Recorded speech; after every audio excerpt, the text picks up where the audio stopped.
नमस्कार, जिंदगी की बात दीपेश के साथ में आपका स्वागत है। वक्त है आज की कहानी का। दोस्तों, एक राजा के राज्य में एक बुजुर्ग व्यक्ति रहा करते थे। उनकी उम्र लगभग 80 वर्ष थी, लेकिन उनकी सेहत बहुत अच्छी थी। वे काफी युवा दिखते थे। देखने में उनकी उम्र करीब 40 वर्ष लगती थी। उनकी सेहत के चर्चे पूरे राज्य में थे। एक बार ये बात राजा को पता चली। राजा ने सोचा कि ऐसा ये बुजुर्ग व्यक्ति क्या खाते हैं जिसके कारण वे इतने युवा दिखते हैं।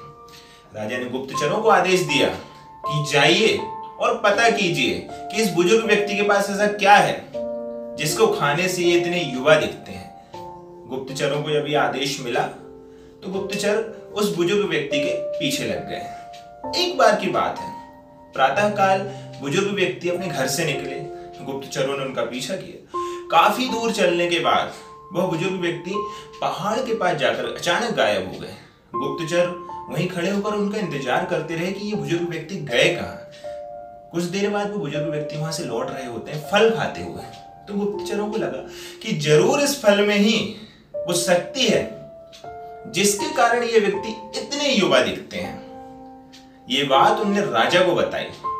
तो राजा ने कहा कि पता करो उस पूरे जंगल में ऐसा कौन सा फल है जिसको खाने से व्यक्ति युवा दिखता है। गुप्तचरों ने सैनिकों के साथ जाकर काफी खोजबीन की, लेकिन उन्हें वो फल पता नहीं चला। थक हार कर राजा को उस बुजुर्ग व्यक्ति को अपने दरबार में बुलाना पड़ा। तो बुजुर्ग व्यक्ति पेश हुए दरबार में और राजा ने उनसे पूछा। तो उन्होंने कहा, हाँ, मेरे पास एक फल है जिसको खाने से मैं युवा दिखता हूं। और वे राजा को जंगल में ले गए उस फल के पास। जब राजा उनके साथ जंगल में पहुंचे और उन्होंने कहा कि ये वो फल है जिसे मैं खा के युवा दिखता हूं, तो राजा ने बहुत ही क्रोधित होकर उनसे कहा कि मुझे मूर्ख समझते हो। ये तो बेरी का साधारण सा वृक्ष है। इसे तो रोज हमारे राज्य में कितने लोग खाते हैं, फिर सभी लोग तुम्हारी तरह युवा क्यों नहीं दिखते। तो बुजुर्ग व्यक्ति उनसे कहता है, सभी लोग खाते हैं, लेकिन मैं परिश्रम करके खाता हूं। मैं शारीरिक श्रम करके खाता हूं। मैं प्रातःकाल उठता हूं और 10 किलोमीटर चलने के पश्चात यहां आकर इस बेर के वृक्ष में से फल खाता हूं। मुझे प्रातःकाल की शुद्ध हवा मिलती है, तब जाके मैं युवा दिखता हूं। ये सुनते ही राजा को सारी बात समझ में आ गई।